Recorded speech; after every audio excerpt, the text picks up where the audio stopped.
Hello, everyone. My name is Julie McVey, and this is Unordinary Made Ordinary, where we talk about extraordinary experiences of everyday people. After today's interview, if you would like to continue the conversation of all things metaphysical, paranormal, and supernatural, feel free to join our private UMO group by clicking on the link in the video description. And today, our guest is Drew Darrell. Welcome, Drew. Oh, thank you. Thanks for having me. I'm so glad you're here. I am very interested in your spiritual journey. So, if you wouldn't mind to get us started, could you just share a little bit of background information on yourself, a little bit about who you are? Yes, definitely. So I am a father of two girls. I have a wife, and I live in the mountains in Floyd, Virginia. I started out coming out of high school as a musician, and I went to music school in Boston, and I did that life for about 6 years. And there's a lot of anxiety that kept coming into my life at that point and kind of getting worse. And then I was experiencing some OCD kind of stuff as well with practicing my instrument guitar. Hmm. Uh, and I actually sustained an injury, like a repetitive stress injury, which kind of dropped me out of music as a focus. And I always have had this like incredibly intense existential drive as well, which got unbelievably intense around the time of me stopping teaching music around 2010 or 11 or so. So I was into philosophy, and I started to read philosophy that was talking about consciousness itself. And then I started to get into a Hindu philosophy that is about exploring consciousness called Advaita Vedanta. Another word for it is self-inquiry. It's like a kind of meditating and a kind of questioning. So that led to the really turning everything in my life completely upside down spiritual awakenings.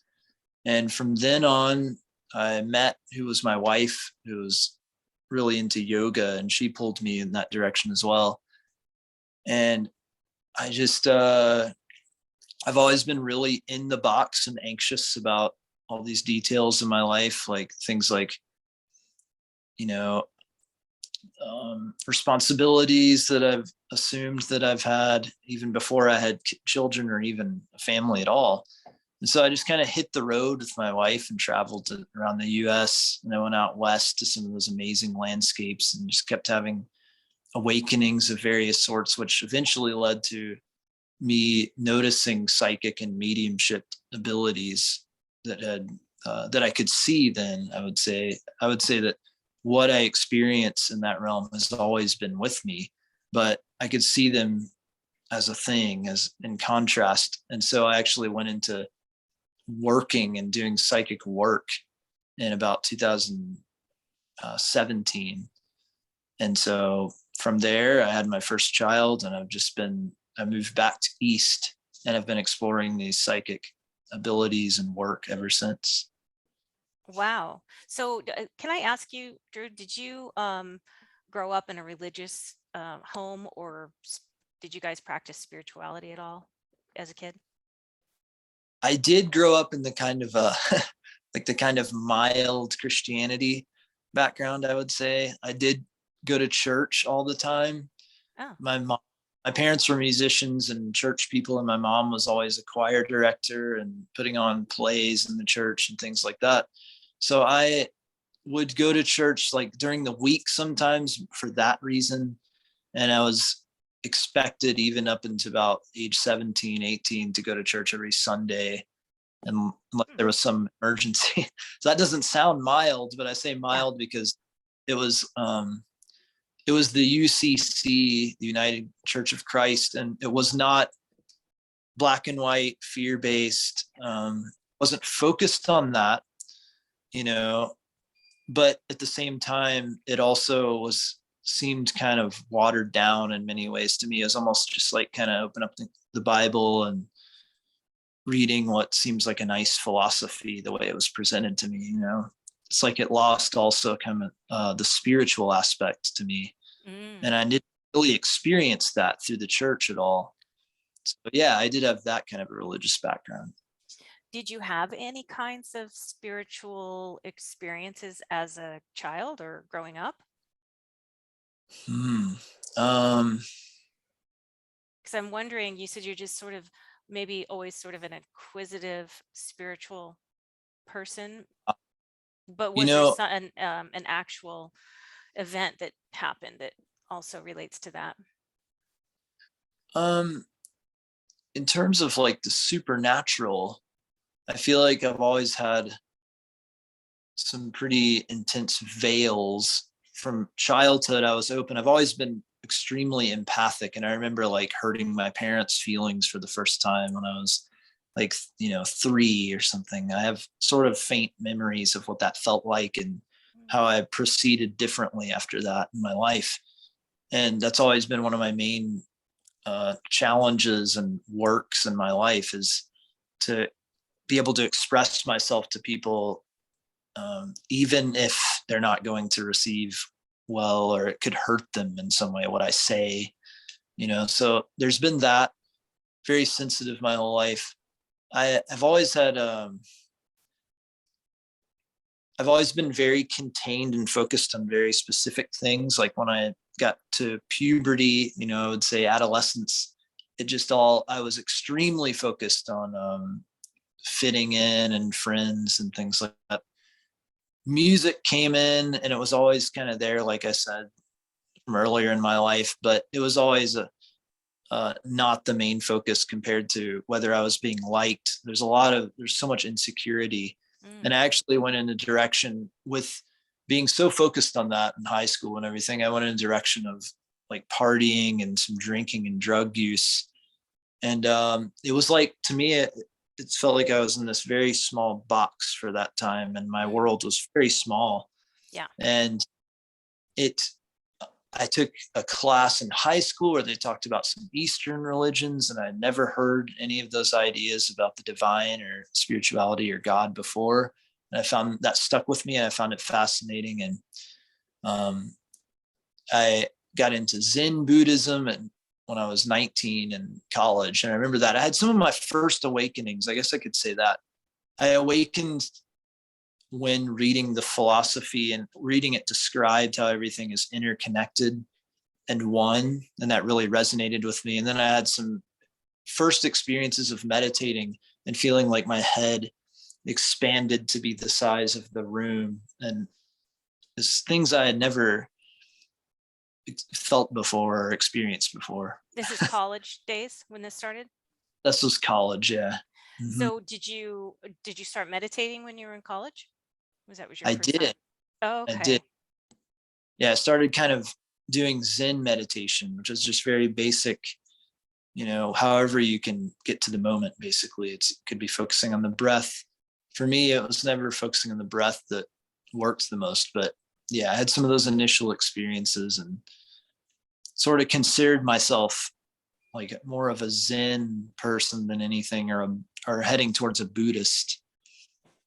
So, And so when you say awakening, how do you define that? hmm.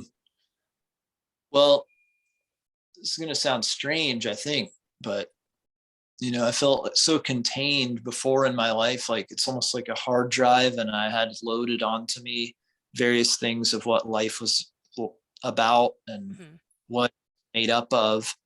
And I really did not believe in any level of my being that there was an essential connection in existence, like a fabric that everything is expressing itself from or arising from. I never had that as any kind of a framework or context at all. It's like I really honestly believed that me and life and me and different aspects of life and places and things were separated and on an essential level. So I awakened in the sense of that philosophy making sense to me all of a sudden, or those ideas, and realizing that from a philosophical level, um, which opens into you know, the or it informs the experiential level, of course, but I understood from a philosophical level that actually there's no way it can be except that everything's connected and springs from the same source and is that same source. So Yeah, it sounds like it unlocked something in you, or allowed you, gave you permission to like almost open your mind to mhm. another approach to existence. Yeah, yeah, it really did. So, do you want to share some of your, kind of walk us through a little bit of your journey and some of your awakenings? Yes, yes. Um, I had that time in my life, and that was very transformative. And I mostly used it. Um, Cognitive behavioral therapy is something that came into my life, and that came into my life in a very divinely guided way. Like when I look back, I was sitting, so I was still doing some partying and drugs and things like that, and I was on my way out of the intense dread kind of part of this and the existential dread and anxiety. Um, and so I was just sitting up one night because I started to get really bad social anxiety in college too. It was kind of anxiety was coming from every direction, and I got to where I couldn't sleep anymore, and for the most part, and I was sitting at like 4 a.m, and just randomly an infomercial came on the TV, and I don't even remember why the TV was on or what, but an infomercial came on offering this social anxiety tape set that you could buy and use. And I actually consider that to be my first experience of noticing guides or helpers that are sort of bringing me along. Another thing I point to is that I made some really bad choices in high school too that could have led to things like physical um, injury or death or being arrested and things like that. And I look back now, and thank goodness I've learned from those experiences as well and learned to not repeat any of them. But I also realized that it felt to me at that time too like I was in a container, like I just Mhm. wasn't going to have these things happen to me somehow. So fast forwarding to the social anxiety aspect, that was after I had started getting into Zen Buddhism and meditating. So I was cultivating awareness. And then this was all about noticing your thoughts. So taking that awareness and then noticing your thoughts. And first, being aware of them, bringing in other possibilities besides the thought that can make it seem like it's the only way that life that it can be, the only outcome that can happen is a negative one. That was some of the types of thoughts I was having. Mm. So I used that to kind of transform and move myself into a different sphere of awareness. And that was extremely eye-opening to me to see that the mind and that we can do that with our consciousness. Like I actually did see the anxiety heal, at least a lot of it. And later on, that stuff kind of took a back seat, and I got really into the music again. And I was still repeating some of the same things there in terms of some OCD and receiving injury. And yeah, like I was saying, I got into, this is much later. I was probably 27 or so when I started to come out of studying consciousness and philosophy, which I've never had any idea point to consciousness for me, even in Buddhism or Zen. I never considered looking at the space that is consciousness. So I came out of the purely philosophical approach to looking at that and started to get into uh, the Advaita Vedanta, the Hindu philosophy.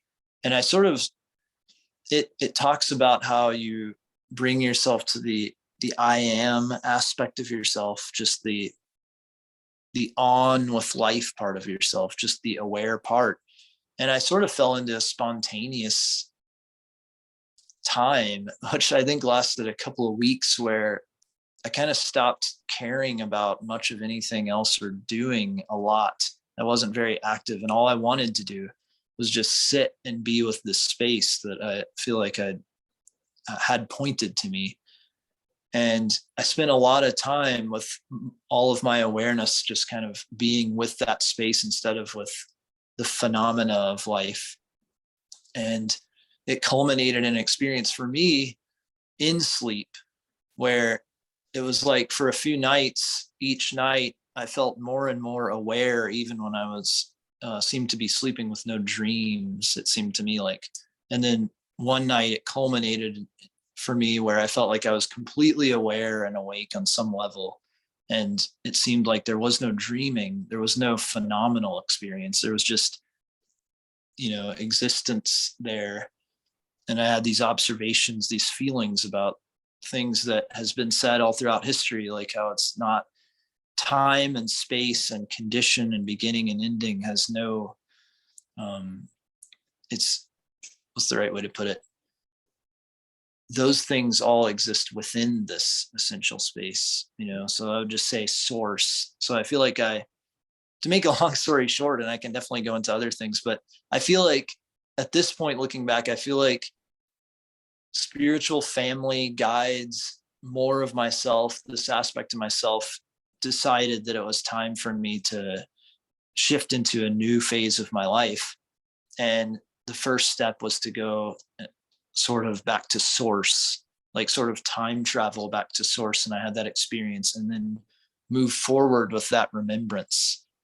And so that was it. You said a week and a half of sort of just being and trying to be yes. in this space, in this presence or space. But you said even during sleep you would be like conscious, Mm-hmm. but not dreaming. But so you'd be conscious and you're starting to have these knowings. Is that how you would word it? Yeah. I would Memories? I wouldn't say memories necessarily, but I did. Yeah, I think it was even though like I was guided to notice these specific things or have these observations about it. And these things weren't a part of the Zen path that I noticed before. It seemed like it was just even any observations in the Zen path, I think, are considered like, no, you don't want to focus on any of that, just what is.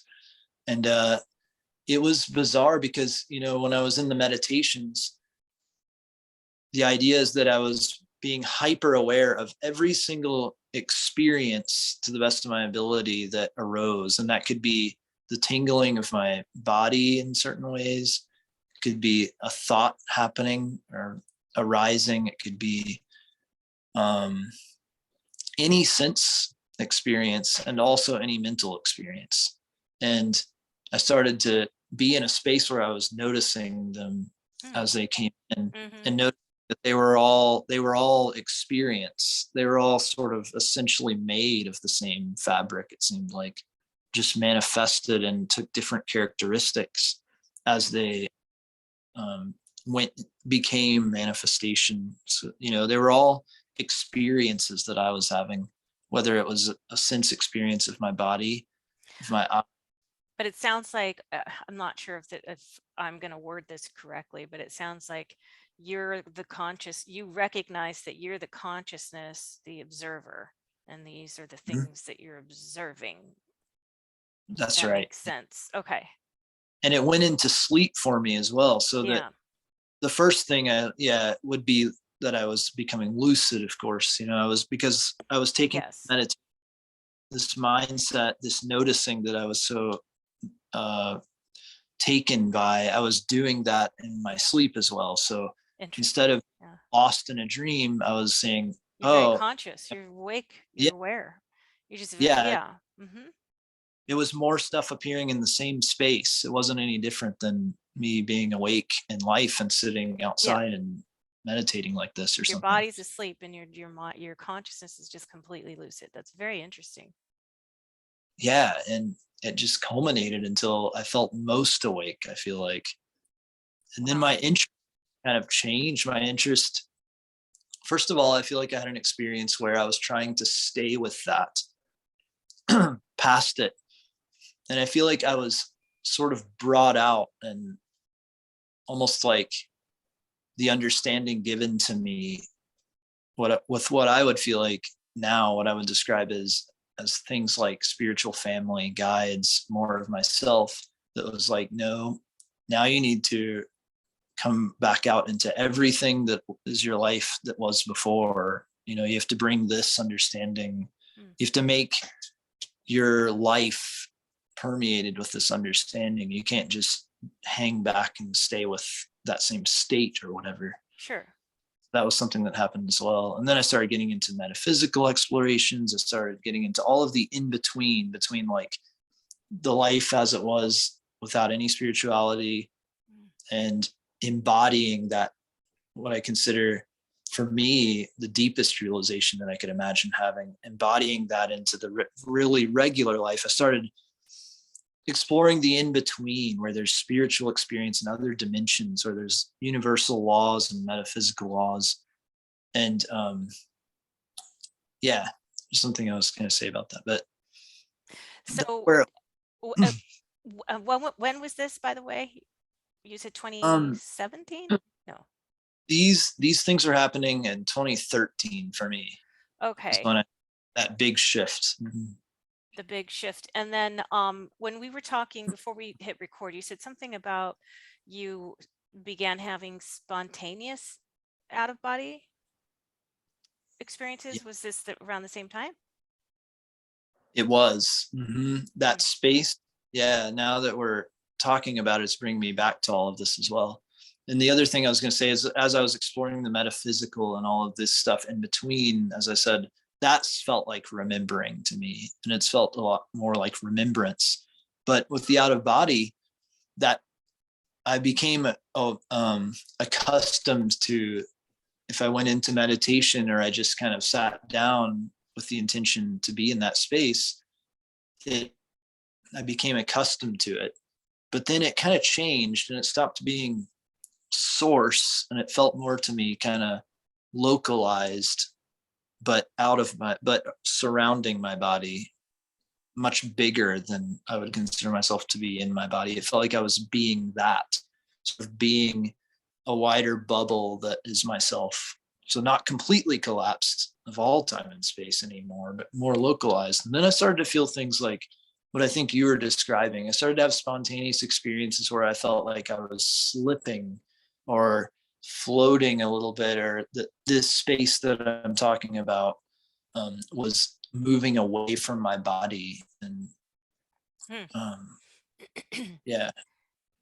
So I was just wondering how you moved forward from that and where that took you to get you to where you are today, because I know you're doing a lot of interesting things today. Well, gifted. Oh, well, yeah. It's been a journey of recognizing too that, like I said, that a lot of these things I feel like have been with me my whole life, and they've just been who I am. And I feel like it's like you said earlier, everybody has, their versions of these things. But I stopped focusing at some point on trying to leave my body, because I did get really interested in astral projection. But then I also kept recognizing and realizing that in my body, and there's been a flow of guidance coming in, always, showing me something. There's that level always working and living as it does with me. And I focused more on flowing with that level, communicating, doing things in that way. But with the out of body experiences, that kept happening. And then I learned about astral projection because I was having things like that happen. I would lay down to sleep at night from the explorations of before, where I was being awareness and things like that. And I would always want to do something like that when I laid down to sleep. I would never just lay down to sleep. I'd be like, oh, it's an opportunity to, to Sure. meditate or something like that. And so I felt, yeah, that's what it turned into. Kind of, it turned into that I felt like I was leaving my body, or that I was preparing to leave my body, or that these strange experiences were happening of feeling like I was moving away from my body. And I did feel things like the vibrations, like intense vibrating and shaking. And I did have things like feeling like there was light around, even though it was a dark room. And so that's what it kind of turned into. I remember that now.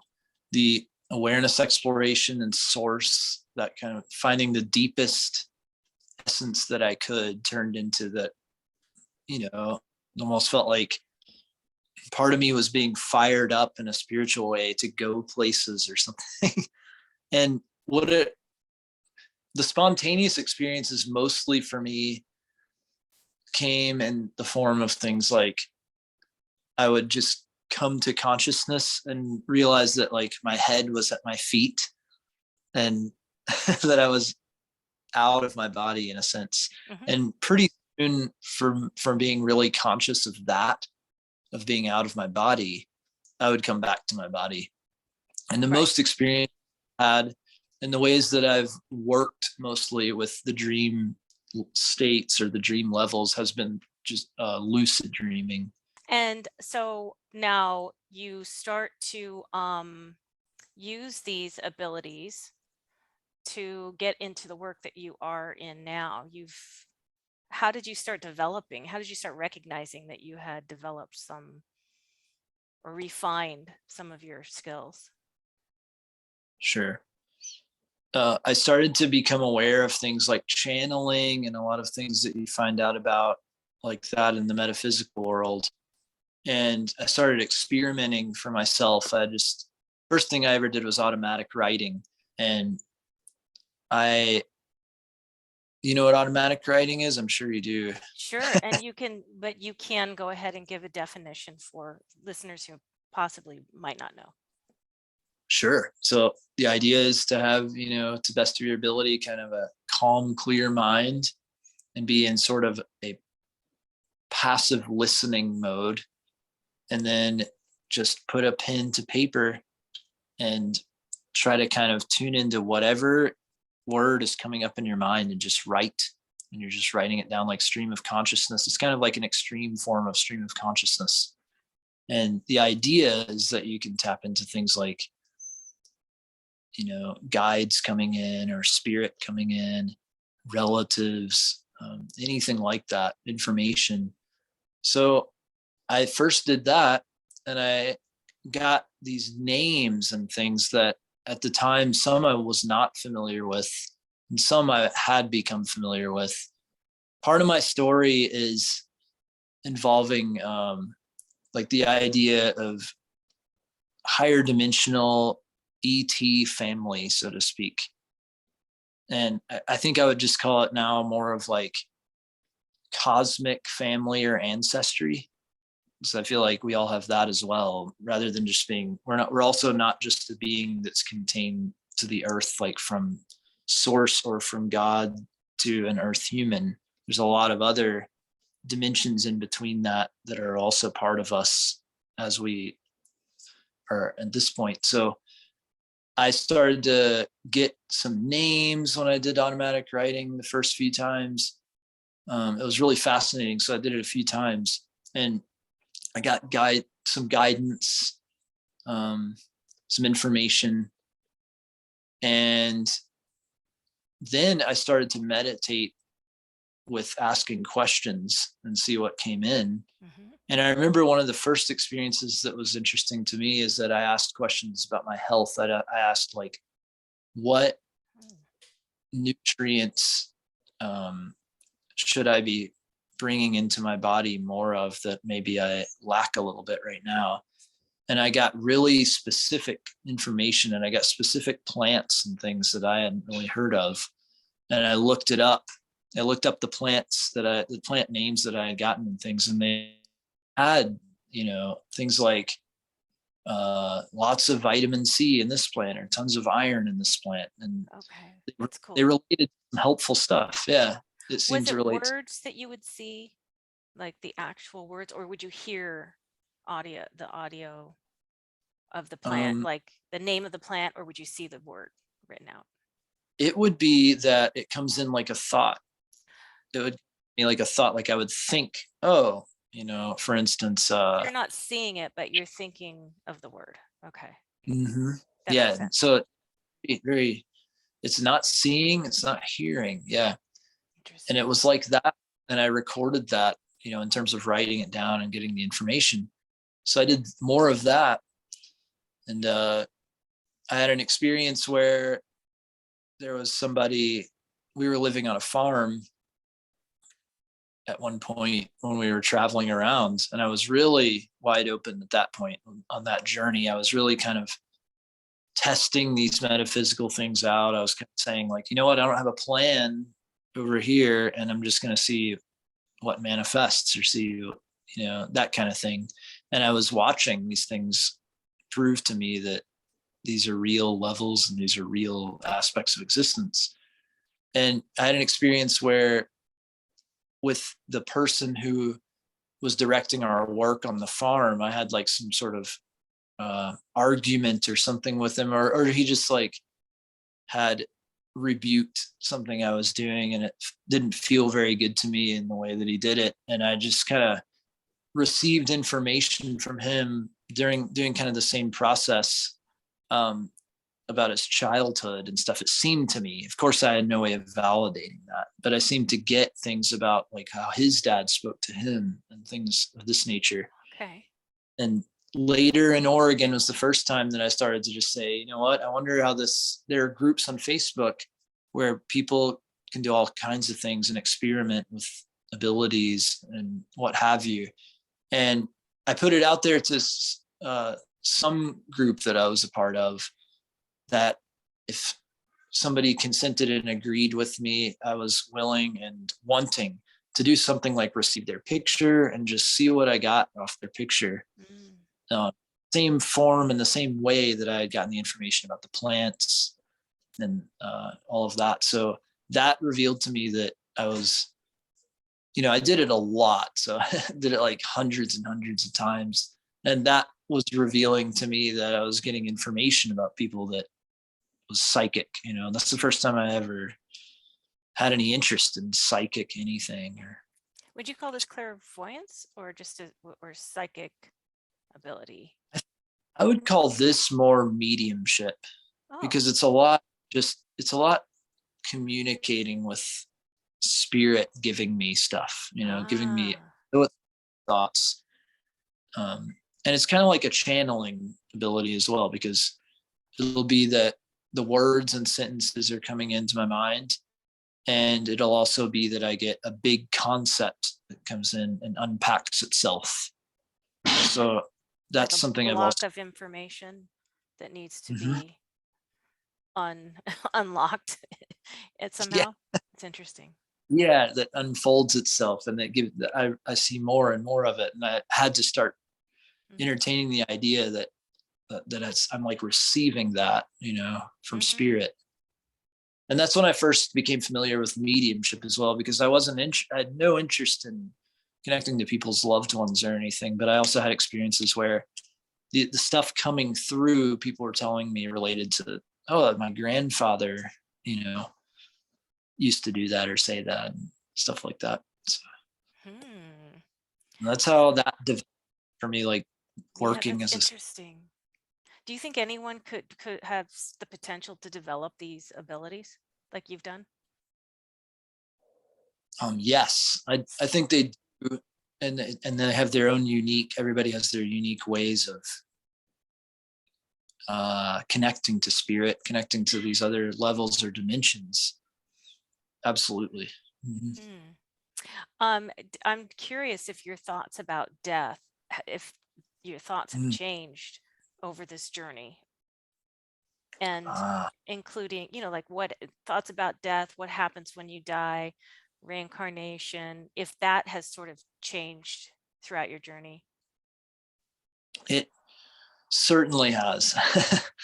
I had one level of thinking about it and perceiving it, and I felt like perceiving spaces around death and life when I was in the beginning stages of the process that I've been talking to you about. And at that time, the feeling was more like, well, it's already here. Like, where there's nowhere to go, there's nothing to go anywhere. There's the space of existence, and there's yes, there's constant experience and change within that space, and vast transformations, but it's the same space.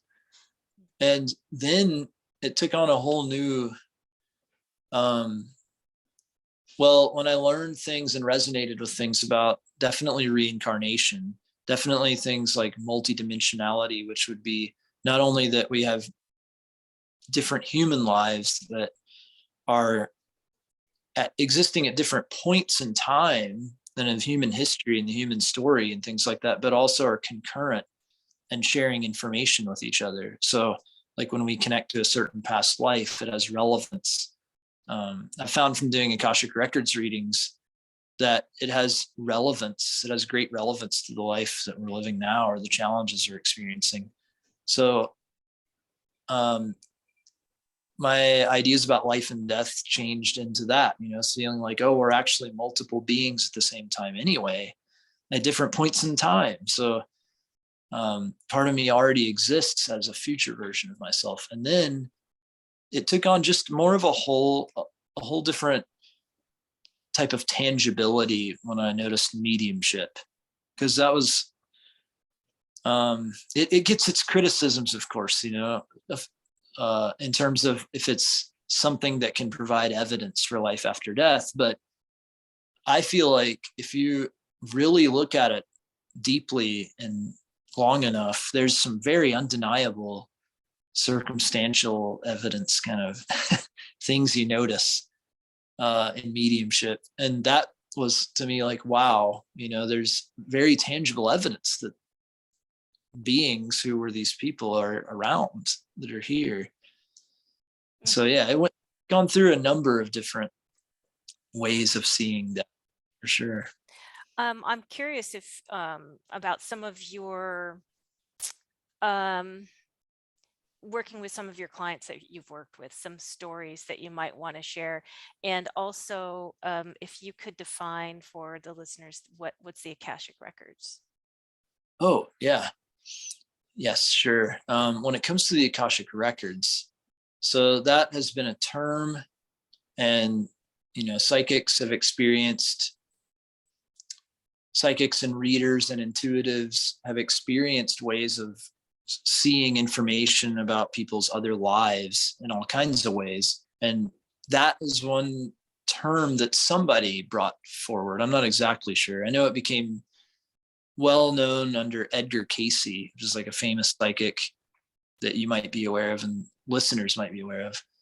But some intuitives have experienced it as being a place, kind of almost like a place that they go to spiritually, maybe in an out of body experience when they do this, or maybe just in sort of a dream, blending into sort of daydreaming or dreaming experience, um, where it's like a library of sorts, like a very, I don't know, holy, immense, vast library of a certain kind.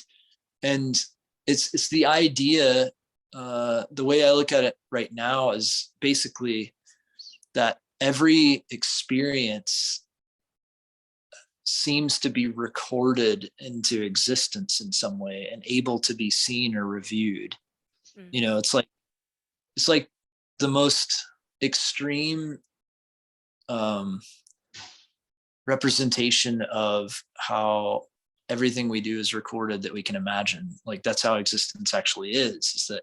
Would you say that the future can be tapped into in the Akashic Records? And if so, is it a for sure future or is it a potential future that we can tap into? That's that's one of the biggest questions in doing the kind of work that I've done, um, ongoing. And yeah, I was taken through what I feel like is kind of a training program sorts, when I was learning metaphysical information, and I learned ideas that I resonated with strongly and had conversation for myself about that, about whether there's much to the idea of a fixed future versus Mm-hmm. potential futures. And I definitely feel that it's more that there's multiple timelines, all kinds of timelines. I feel like all kinds of futures, all kinds of pasts Mm. attached to the now existence that can be a person's experience. Um, So I've received predictions about something to come, and I've had that happen, and I've received it and had it not happen. It's almost like 50-50. Mm-hmm. So my understanding is that it's something that we're connecting to now all the time. We're always connecting to a different future that exists as a timeline up ahead, but it exists in parallel with multiple ones. So it's not are guaranteed as the present moment being that we are. It's not that we're guaranteed to go down only one of those. I hope that makes any sense. It's hard for Um, me to. it's kind of a wild concept. Um, hard for me too to wrap my head around some of these things. Yeah. um, yes, so maybe share a little bit about what you're doing now, what kinds of work, and if you do want to share any interesting sessions you've had with clients and whatever you feel comfortable with. Sure. So what I'm doing now is basically I do a variety of different readings. I'm in terms of my gifting, you might call it, or my specific ways of doing this. I'm an empath, so I'm using that. I'm using mediumship in the ways that I described, and I'm working to develop different aspects of it as well. Like you with Lillian, right? Like I've studied with her some too. And so I do readings where using the strongest things that I have, which is what we've been talking about, I will go into like a question and answer reading with somebody. I do that kind of reading where I kind of lift the question up to spirit that I connect with and see what comes. Or I do readings where I just sit in front of somebody or get with somebody and just connect to the space between us and give them whatever I'm getting that I think is going to be some kind of guidance that hopefully is most relevant to something they're working on right now or something they're experiencing. And then I do akashic records readings, which is something I've been doing a lot of lately, and that's one of my favorite ones. In that one, I like to go into my own space with spirit, and I get kind of a report for somebody, and I actually type it up, and I connect to some different life experiences as well as other dimensional aspects to the person that I feel like spirit gives me, and then Can I it be give that to their past lives or? be. It's somewhat. It's really always. Mhm. I'm open up to whatever spirit wants to give me in terms of other life experiences they've had, and it's always a few past lives. It's always things that are relevant to their life now, and then I try to go in and also get information on like their soul themes to some degree, or like who is the wider being that is incarnating as a human here, who's the being that has undergone a whole span of incarnations on earth. So that's my favorite reading I think that I've been doing. Is this done through like a Zoom or on the phone or in person or all of those? Yes, with the other readings, I do on the phone. I've done Zoom. I've even done chat. I do chat readings, believe it, like Oh, text type readings. wow. With the Akashic Records one, I do that on my own time, and I give them the document, and then I either meet with them and talk about it, or I send some a voice message to them describing it or explaining further some of the points in it. Yeah, that's how that one is. And how do you have to go into an altered state when you do any of these things? Do you have, What is it not always during the time that you're with the person? Do you sometimes have to get back to them later? You know what I mean? Do you have to meditate? Yes. For me, the empathic part is always on, no matter what. But it's something I tune into. So yes, I have to kind of get into a light meditative state, sort of a light trance. I have to bring my focus to those streams that are there between me and the person. So yes, I have to like focus, get into a meditative state a little bit. Have you learned things like the purpose of existence? I know that's kind of a big question, but I know you've been doing this a while, and who knows the kinds of information that you've been given. So I'm just going to throw a couple questions out there. Like, that's the biggest one, obviously. Have you gotten any kind of information about what is the purpose of existence all about? Not just the planet Earth, but just everything, all of creation. I think you touched on this either before the recording or during. You did Mhm. say something. Do you remember? Well, I don't think that it would be necessarily super different than what people have gotten about this through the ages. But yeah, from my experiences, from everything that I am up to now, I feel like basically existence wants to experience itself. Um, that's one way to put it. And you're putting a sort of a characterization on existence as though it's limited to a being or something. But yeah, it's like there is always a flow of desire and manifestation and experiencing self. And I resonate with the idea that existence wants to experience itself. It is infinite potential. Like we are, life is, this is infinite potential, basically. And it wants to experience infinite potential, but it can't ever quite get there with finite experience, with form. As soon as you have form, it's limited. It limits down what is sourcing that experience. So I feel like it's this eternal, infinite, constant, yeah, play of existence, I would say. I don't know. Mhm. And what are your thoughts on reincarnation? Is it required? Do we have free will? Do we have to continuously incarnate? Can we hang out in what would you call the place where we're not incarnated into this kind of a being? uh, Whether an ET or some other Earth or right. another planet.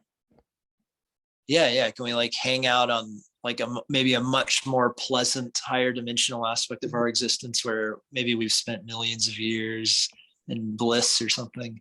I think that, if we have this incarnation happening, then we have ventured into explorations that we have to work out to their completion. And even curiosities, even venturing into experiences as a soul, as existence itself, um, that we wanted to venture into. And I feel like we have to, I feel like a part of us, we think of it as having to on the human level, but I feel like a part of us can't integrate and completely have that experience let go and collapse into being more of itself without whatever it needs to do that. And so I feel like we incarnate partly because we need to do that. We need to be with all of these streams of experience that we have ventured into.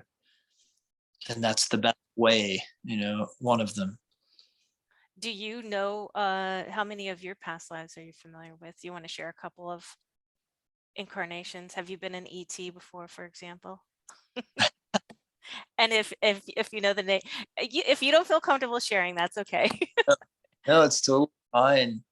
Man, what are some interesting ones? Like, I know that.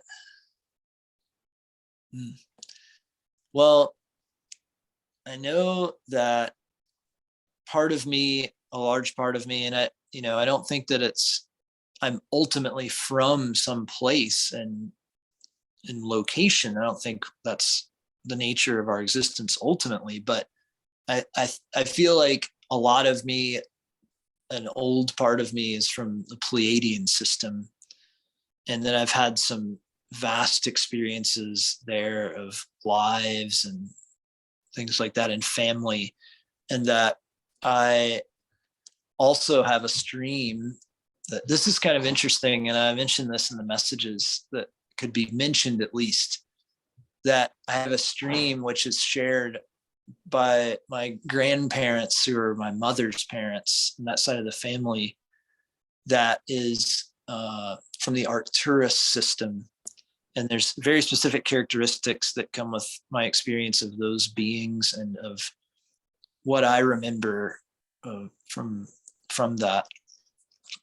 Like it could get really wacky. Okay, very cool. I know we're running up on time. There's so much we could talk about still. I would love for you to be able to share how listeners can connect with you, though. Oh Yeah. yes. Yeah.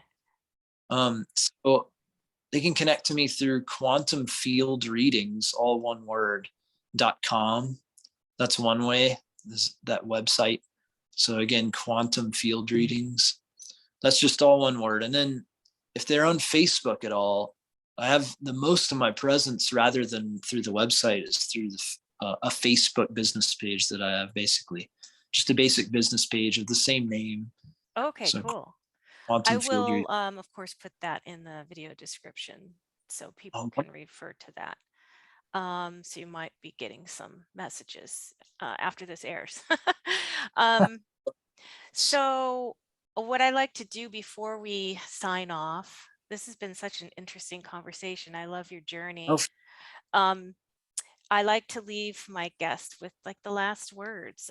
Anything that you felt like you really wanted to share, or just maybe encouragement, words of wisdom, anything that's on your heart. oh wow. So much. Yes, there's something really relevant, I feel like, and I feel that it's being put out there a lot now. But I feel like there's been a massive focus on transcendence as the spiritual journey, and rising away from this experience.